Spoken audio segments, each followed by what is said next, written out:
Estoy viendo las repercusiones que tuvo hoy la excelente nota que hizo Ari en Habrá Consecuencias con el embajador argentino en Chile, Rafael Bielsa. La verdad es que lo ocurrido es una demostración del estado del arte, del estado del mundo, podemos decir, ¿no? Porque, primero que nada, eso que le atribuyen a Bielsa que dijo, está, yo diría, muy sacado de contexto. Digo, las expresiones anti-argentinas del personaje chileno, ¿sí? Que de la ultraderecha chilena, que ha triunfado en esta primera vuelta, la verdad es que son expresiones que rozan la xenofobia, que claramente expresan una postura anti-argentina, que el señor es pinochetista, lo dice él mismo. En todo caso es curioso, ¿no? Porque los chilenos tendrán que resolver, las chilenas tendrán que resolver qué es lo que hacen con este escenario que se les presenta. Pero que un personaje, un presidente como Piñera ahora esté con un 9% de aprobación en los sondeos de imagen pública, pretenda ganar algún rédito haciéndole escribir un comunicado a la Cancillería chilena, un comunicado siquiera de reproche a nuestro embajador en Chile. La verdad, solo se explica por el lado de tratar de, teniendo un discurso parecido al de Katz, al candidato de la ultraderecha chilena que venció en esta primera vuelta, bueno, tratar de recuperar un poco de imagen, ¿no? Tratar de ganar imagen al lado de este personaje siniestro. Yo puedo decir cosas que quizá Rafael Bielsa no puede decir, porque Bielsa lo que hizo fue describir por acciones, no hizo una descalificación o una calificación de orden personal, no opinó sobre si este sujeto era alto o bajo, si tenía sobrepeso o no. Lo que exhibió a través de las declaraciones es nada más y nada menos que una forma de entender el mundo y la vida que tiene este señor, que, vamos a decirlo, nos ha dado una pésima noticia. De esas noticias que hay que poner en foco. Quizá esto sea simplemente un déjà vu de otro tiempo. Es verdad que la historia nunca se repite de manera idéntica, pero es cierto que hay datos de la historia que anidan en la memoria colectiva que no son para ignorar. Chile, la querida República de Chile, ha funcionado hasta ahora como un espejo que adelanta. Mucho antes de que Menem y Cavallo aplicaran las políticas neoliberales que conocimos aquí en los 90, los Chicago Boys, los que de algún modo llevaron adelante las políticas económicas surgidas del consenso de Washington, llegaron a Chile y convirtieron a Chile en lo que fue el primer paso del experimento neoliberal aquí en la región, con los resultados ya vistos, ¿no? Hace falta que recuerde que hace un año y pico, un poco más de un año, casi 2, Chile viene sumido en una gran rebelión, una revuelta popular, tratando de sacarse de encima la herencia, el legado pinochetista, que esencialmente en lo político era una restricción de libertades y en lo económico una liberalización, una desregulación que, salvo en la industria del cobre, se dio en toda la economía chilena.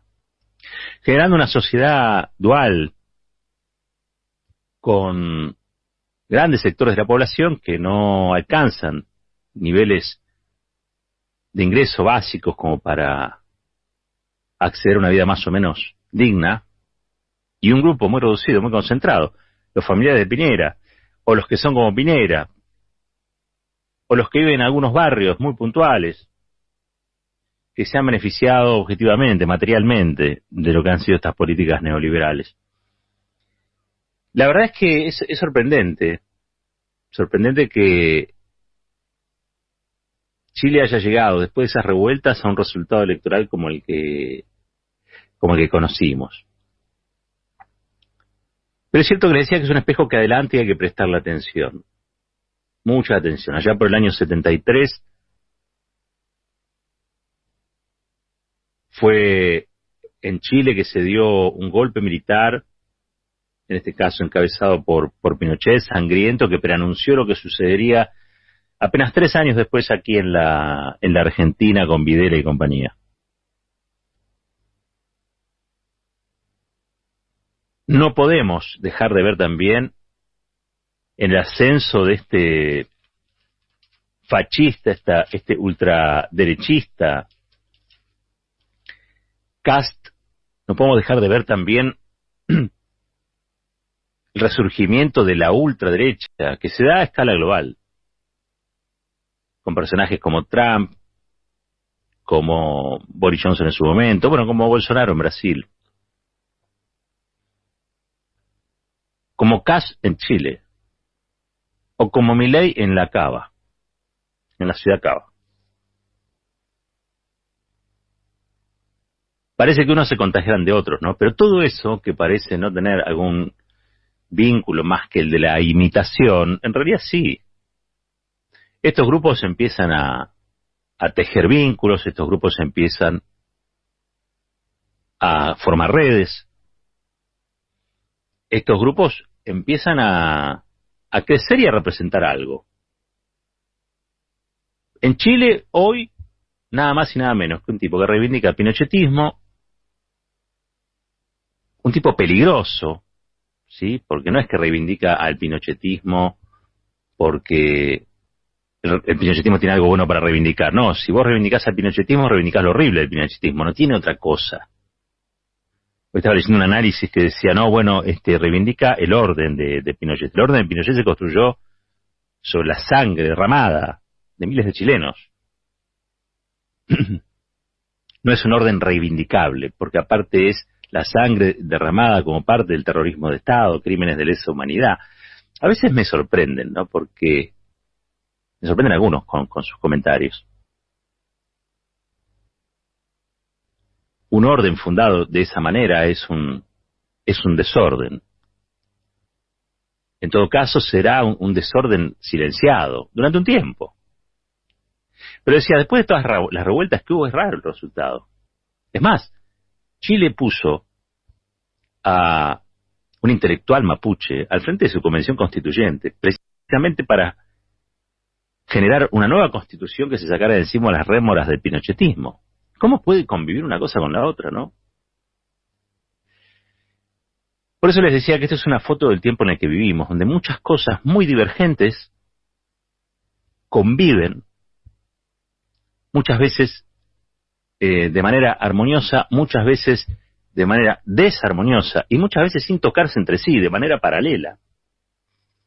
Y no deja de sorprender, a mí por lo menos, no deja de sorprenderme el tiempo que me ha tocado vivir, el tiempo que nos ha tocado vivir.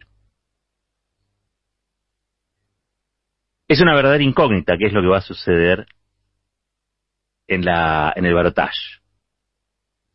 Es una verdadera incógnita porque cuando se hace la sumatoria matemática de quiénes estarían en condiciones de apoyar a Boric, que es el candidato de la izquierda, y quiénes estarían en condiciones de apoyar a Kast, hubo una diferencia mínima de 2% entre Kast y Boric, en favor de Kast, digámoslo nuevamente, para los que no están al corriente, da muy parejo.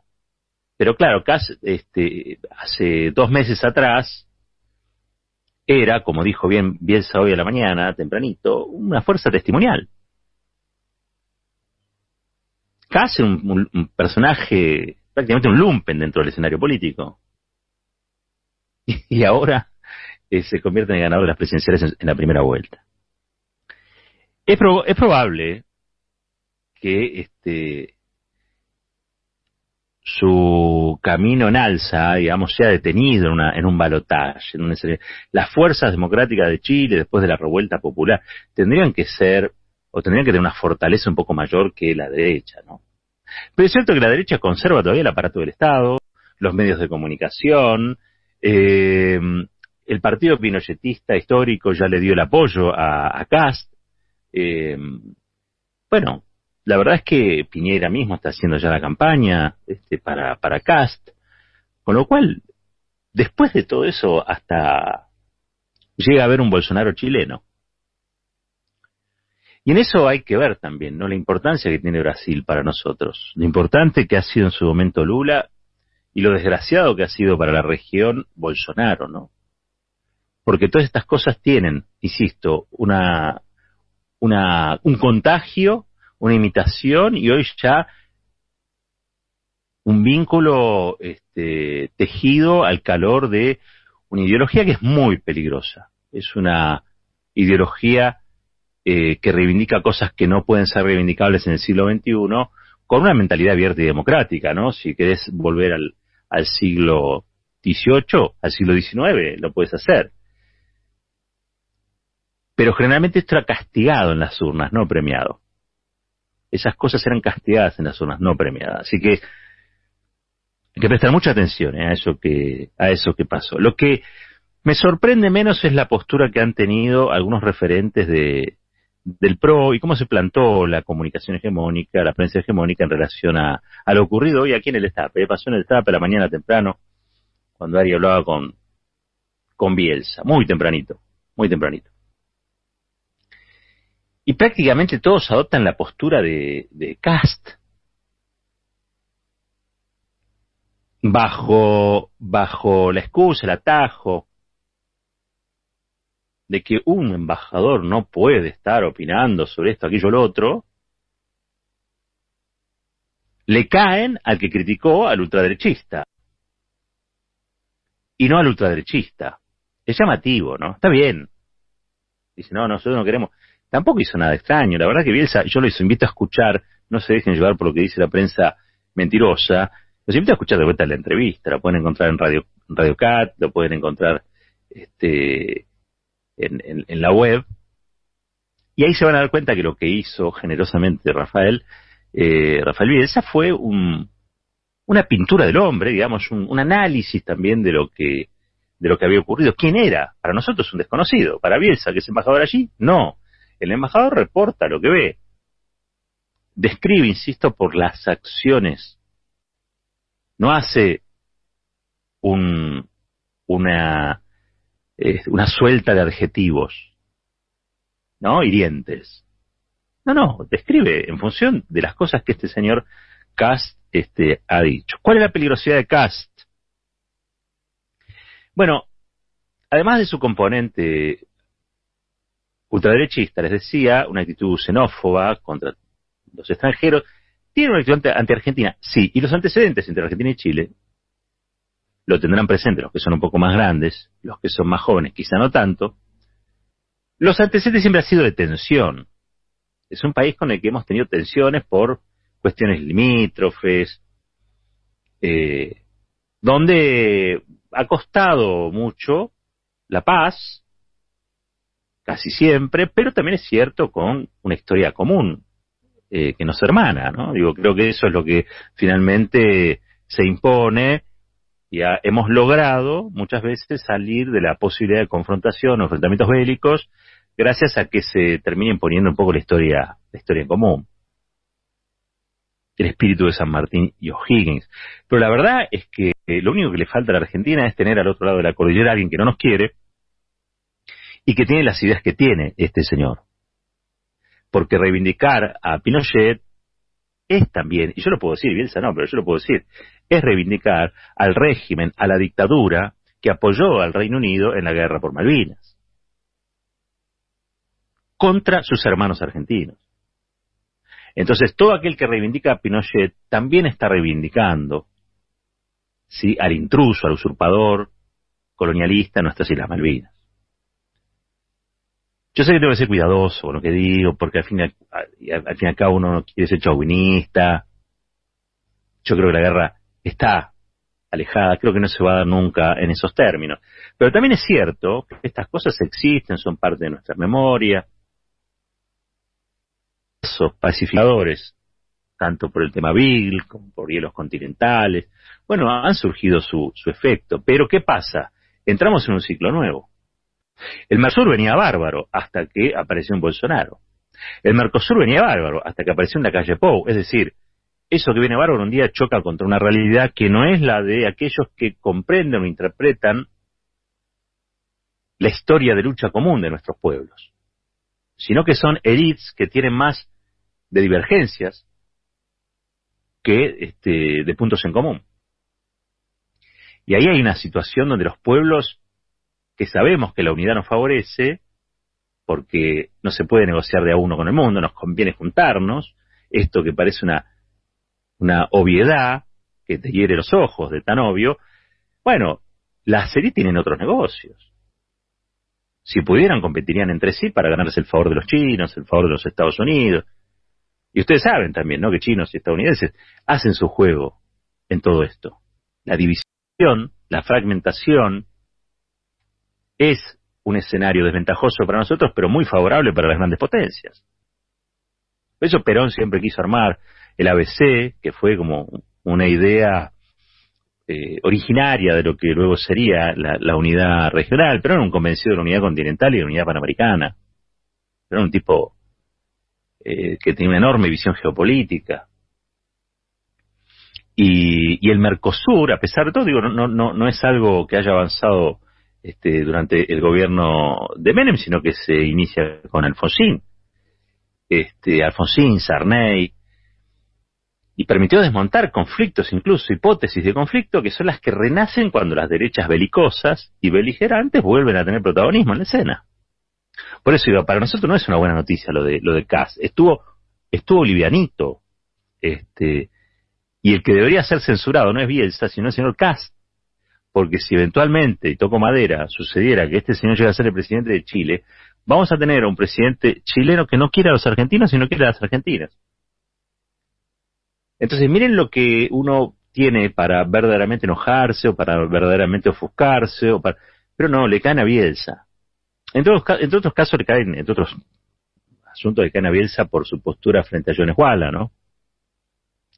Y eso tiene que ver con que Bielsa participa de una audiencia en la que se estaba debatiendo la posibilidad de darle algún beneficio en su situación penal en Chile, a nada más y nada menos que un dirigente mapuche, de una corriente mapuche más radicalizada que otras, pero que no deja de ser un ciudadano argentino para el embajador.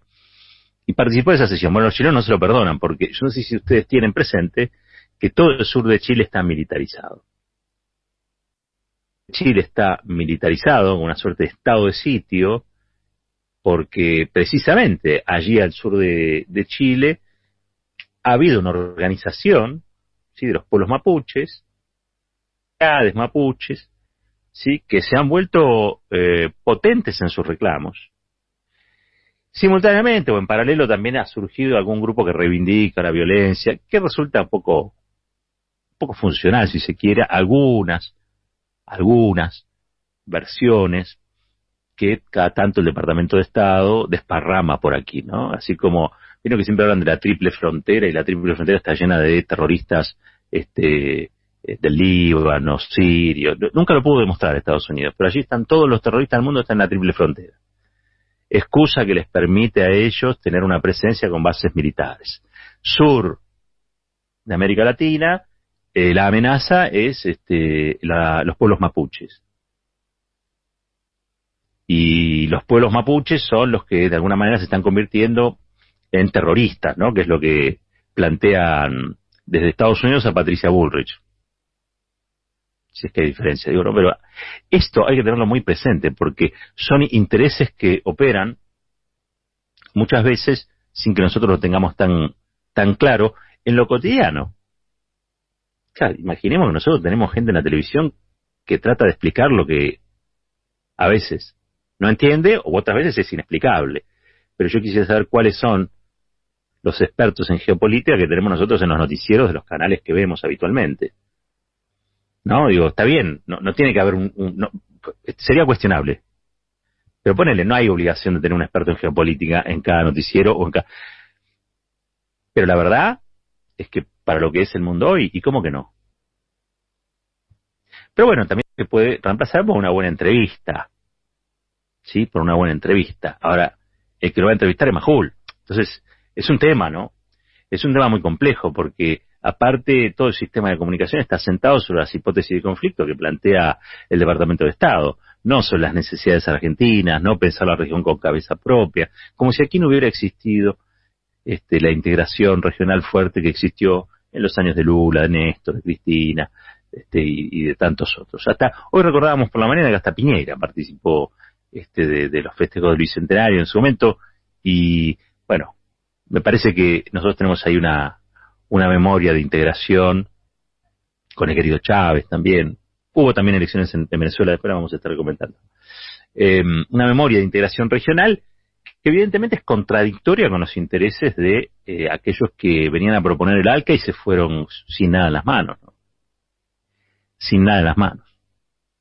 Bueno, la verdad me sorprendió hoy el revuelo armado alrededor de lo que dijo Bielsa. No nos dejemos confundir. El episodio es el árbol con el que se pretende tapar un bosque, y es que en Chile, si se confirmaran estos resultados, podría aspirar o llegaría a la presidencia de la nación nada más y nada menos alguien que es muy parecido a Trump o a Milei o a la gente de Vox en España o a Bolsonaro, y que particularmente tiene una reivindicación del pinochetismo como principal instrumento ideológico, como principal rasgo ideológico, y un profundo sentido antiargentino. Así que no nos quedemos demasiado tranquilos. De todos modos, para no ser tan agorero, les cuento que votó solo el 40% del padrón en Chile. Es cierto, no son elecciones obligatorias, con lo cual el 40 es la totalidad, ¿no? La totalidad de lo que vota es lo que hay. Probablemente, si uno va a ver el número, es que 1 de cada 10 chilenos en condiciones de votar votó a este señor. Con la izquierda pasa lo mismo, ¿no? Apenas hay 2% de diferencia, pero digo, 1 de cada 10 de los que fueron a votar votó a la izquierda, 1 de cada 10 votó a la ultraderecha. Habrá que ver qué es lo que pasa en el balotaje. Espero que Chile no se rinda. Fuerte y al medio.